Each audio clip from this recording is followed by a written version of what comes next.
এখন থেকে বাংলাদেশে আর 1 কেজি পেঁয়াজও যাবে না বলে হুমকি দিলেন কলকাতার বিজেপি নেতা শুভেন্দু। আচ্ছা, এই শুভেন্দু নিজেকে মনে করে কি আমরা কি ভারত থেকে আলু পেঁয়াজ না আসলে না খেয়ে মরব? আমরা কি ভারতের দয়ায় বেঁচে আছি? তারা কি প্রতিদিন, প্রতি মাস, প্রতি বছর আমাদেরকে কি তারা এগুলো বিনে পয়সায় দেয়? আলু পেঁয়াজ থেকে শুরু করে বিভিন্ন পণ্য সামগ্রী ভারত কি আমাদেরকে এগুলো মাগনা দেয়, নাকি আমরা টাকা দিয়ে কিনে আনি? শুভেন্দু, কোনটা? নিশ্চয়ই আমরা টাকা দিয়ে কিনে আনি। সো টাকা দিয়ে যেহেতু কিনে আনি, এত বড় বড় গলায় কেন কথা বলেন? আমরা না কিনলে যে আপনাদের কৃষক না খেয়ে মরবে, আমরা না কিনলে যে আপনাদের কৃষক পথে বসে যাবে, তা তো কিছুদিন আগেই দেখলাম বস্তা বস্তা পেঁয়াজগুলো পচে নষ্ট হলো। আমরা কিনি না বলে আপনাদের কৃষকদের হাহাকার দেখলাম, রাস্তার মধ্যে পেঁয়াজ বিছিয়ে দেওয়া হয়েছে, কৃষকরা হামাগুড়ি খেয়ে কান্না করতেছে।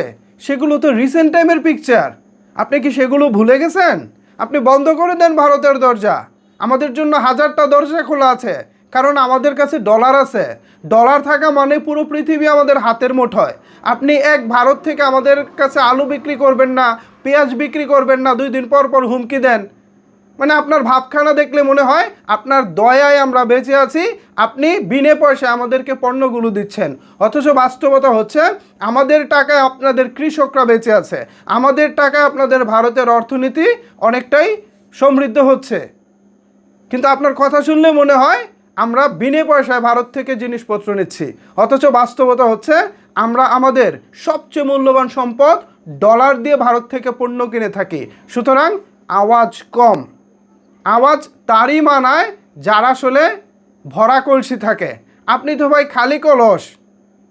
খালি কলস বাজে বেশি। একটা কথা আছে না, বাংলা একটা প্রবাদ আছে, খালি কলস বাজে বেশি। আপনি তো সেই খালি কলস, অবশ্য আপনি বাজেনও বেশি। আজ পর্যন্ত কলকাতায় আপনার কোনো হেডেম দেখলাম না, আবার আপনি বাংলাদেশকে নিয়ে বড় বড় কথা বলেন। মিস্টার শুভেন্দু, 1 কেজি পেঁয়াজ দিবেন না? দিয়েন না। কে বলেছে আপনাকে দিতে? দিয়েন না। গত 15-16 মাস ধরে আপনাদের ভারত থেকে আমরা অনেক কিছুই আনি না। আমরা কি না খেয়ে মরেছি? বরঞ্চ আমরা আগের চেয়ে অনেক ভালো আছি। আগের চেয়ে এখন আরও সস্তায় খাচ্ছি। একটা দরজা বন্ধ হলে হাজারটা দরজা খুলে যায়। কথাটা মাথায় রাখবেন মিস্টার শুভেন্দু।